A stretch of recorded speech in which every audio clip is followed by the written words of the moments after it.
Hey guys, Mike B. Rolling here again. I saw another a question on there that was a pretty good question.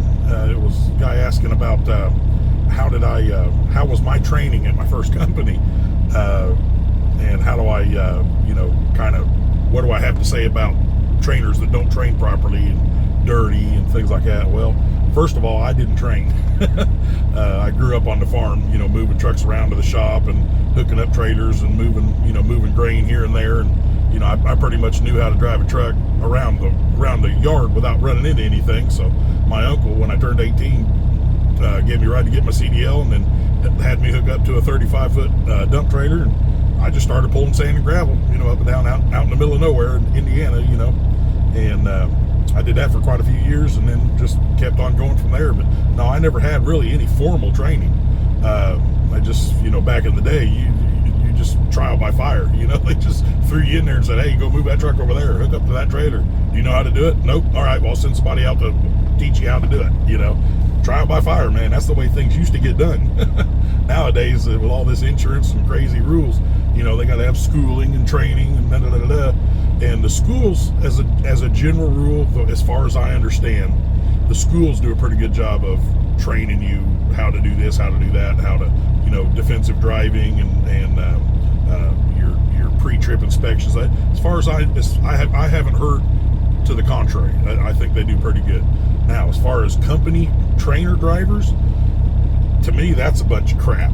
Now, I'm not saying they're all bad, but I know personally of a guy that I used to work with that when he first started driving, he had just got out of school and started driving. He hadn't been driving 6 months, maybe a year, and they made him a driver trainer to train other rookies. The guy hasn't even been through a winter yet, or maybe he had been through a winter, but it just, no, these companies they're making trainers out of people that really have no business being trainers. Sometimes, not all of them, but so as far as them being dirty, I mean, some people are just nasty, man. There's nothing you can do about it. Have standards. I have standards. If I had to train, well, when I come over here with a flatbed, when I switched over to flatbed, I had to show them that I knew what I was doing before they turned me loose.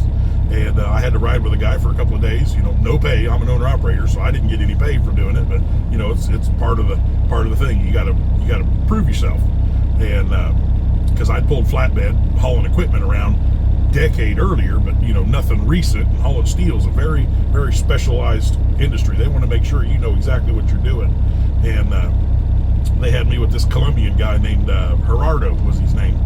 Nice dude, man. We were cutting up and having fun all day long. He's a hell of a nice guy, and didn't bother me a bit. I'm in his rig, I minded my P's and Q's. I was very careful about where I put my feet. I didn't want to get dust all over his floor, and you can't help but you're going to get dirty, you're sweaty and whatever. And by the end of the day, we're both smelling pretty freaking right. There's just no way around it in a flatbed, but it is what it is. But at least at the start of the day, you're clean and you smell nice. Have a little self-respect. But I don't think I could, if a company put me with a driver trainer that just, bad hygiene, filthy truck, whatever, I'd be like, I'd be calling somebody and saying, hey, next time route us through somewhere, get me the hell out of this truck. This guy's nasty, and I need another trainer or another company, and I'm sure they'll oblige you. Yeah, just as far as guys not wanting to train, I mean, those trainers basically, they're getting extra money for being a trainer, and they're just pocketing that money. They really don't give a crap if they teach you anything or not, as a general rule.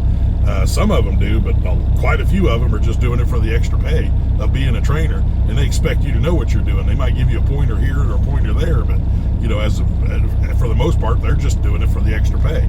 But yeah, there's not much more really I can say on that, because I haven't personally been through any training. But I've heard stories, over the years you hear all kinds of horror stories. But yeah, so I just do a quick answer on that one, man. That's about all I can tell you on that topic. But you guys know the deal, like and subscribe, keep them questions coming, throw them in the comments, and I'll be more than happy to answer them. I got to finish getting unloaded here. He's pulling them bars off, and I just saw a piece of wood hit the ground, so he's done with level 1. Now I got to go clean off level 2 so he can pull that off of there. But you guys have a good day, man. We'll catch you later.